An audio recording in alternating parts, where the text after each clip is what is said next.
Hey guys, how you doing? I just wanted to show you my latest video here, my latest project. It's my paint booth inside the hangar. And I want to just emphasize right now that it is by no means a professional paint booth. I'm not a professional painter. I'm a rattle can guy. I don't have professional paint equipment. I don't plan on it. But it's better than going outside and just, painting outdoors and getting bugs and stuff flying into your paint and overspray everywhere. So I don't know how this is gonna work out, but I think it's better than, it's kind of in between a professional paint booth and just going outside to paint. So as you can see, it's 8 by 8 by 8, or maybe you can't see that, but it is.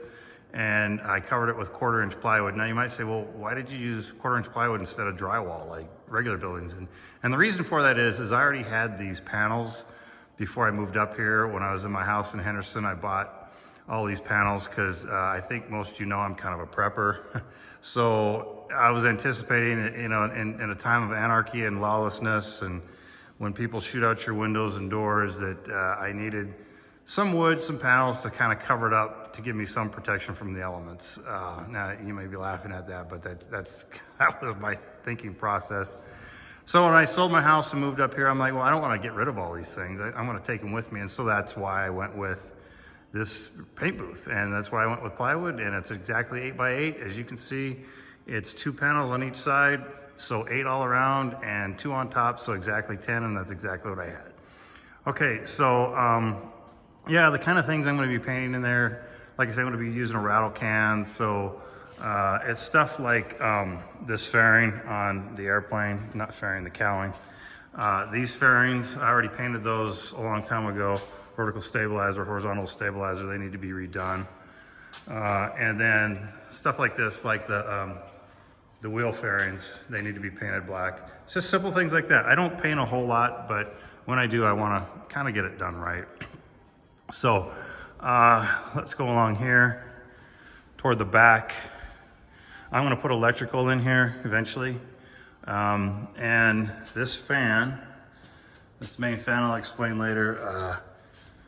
I'm going to keep this cord here, and I'm going to put an outlet back here. And that, not only the outlet will be for the fan, but it'll also be for anything else I want to plug in back here. I'm not going to drywall this part. I'm just going to do the other sides, the front and the side. I think I mentioned that just to give it a little bit better look, but back here doesn't matter. These are just cheapy little fans, Home Depot fans. So I do plan on switching them out once in a while, and that's why just instead of hardwiring them in, just a simple outlet back here.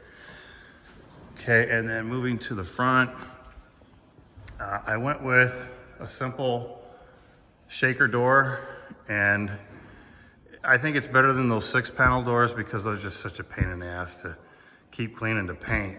But I didn't want to go with a flat door because a flat door is kind of really boring. So a single panel shaker door I think works out fine. I like the black hardware. I just like the lever handle and the black hardware. Everything in the apartment upstairs is going to be the same.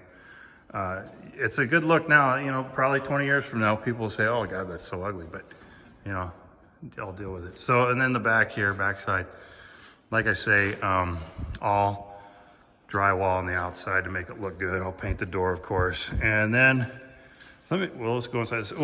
Back to the door again. Anyway, this is the last time I'm ever going to hang another door because it's a total pain in the ass.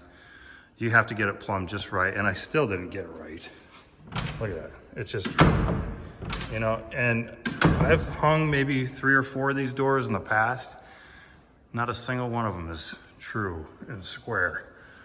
I mean, look at that. Look at that mistake up there. So anyway, this time I thought, I'm going to read the instructions and make sure I do it exactly right. So I put in all my shims in the rough opening on this side, got it all shimmed up. Oh, it's nice and level. Everything's square.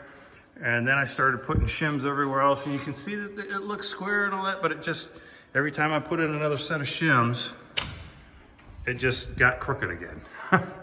So it's one of those things. Leave it to the professionals next time. I'm tired of dealing with it. Okay, we go into the inside here. I'm not going to finish it in here. It's going to get painted anyway, all sorts of overspray. But I'm going to put workbenches along all the sides here. you know, to put my work on top of it as I spray. Now, with paint booths, the way they normally work is, in the videos I've seen, they have a fan that pushes out, or that's from the outside, it sucks out. So the air on the inside is being sucked out of the fan. Well, it can be, these fans can be dangerous. I mean, professional paint booths have fans that are explosion proof, but when you're working with aerosols and sensitive stuff, you know, you run the risk of a fire. So, and I'm just using these cheap Home Depot fans, and you know, they're gonna be sparking all over the place. So what my plan is to, this fan forces the air in, and I will put a filter on the front of this. So the idea is it's gonna try to push through that filter. I don't know how well it's gonna push through that filter, probably very not much. And then it's gonna push through filters over here, just exiting out. Hopefully that works. If it doesn't, I mean, I'm sure there'll be some air movement and I'll be happy with that. Maybe I'll come in here 20 minutes before I start painting to get it on. I don't know, we'll see. Or I could always add more fans if it, you know, if need be. So you might say the opening here, why did I choose that? I kind of don't know why. I forget what my reasoning was, but anyway, it's kind of a nice little opening. So, but I calculated the square inches of what the fan puts out, and then the square inches of what the exit filters will be. And there's more space on the exit than there is on the intake. And you can buy all sorts of size filters, whatever. There's so many different dimensions of filters you can buy. I'm sure I'll buy one that fits. And then I'll tighten it up around the edge. Those filters will be replaced periodically. And then to kind of hide things, I'll put a panel in front of this about 3 or 4 inches back from the wall, so that the air can come out, but you're not staring at these filters. It'll be kind of like a cover. Oh, and then you might say, well, you did the door wrong. It's supposed to open to the inside. Well, yeah, normally for an interior room, you want the door to open to the inside. But there again, for what I'm thinking, if the fan is blowing this way, I'd rather have the door open that way to help blow out, instead of pushing the door in and having it kind of turbulent or whatever. Anyway, oh, and then yeah, I'm gonna do electrical in here. I'm gonna put exposed conduit and lighting up here, just simple lighting, probably an outlet on this side and an outlet on that side, and that'll be it. Okay, well, I guess that's it. There's really much more to talk about it, but it's almost done. It's getting there.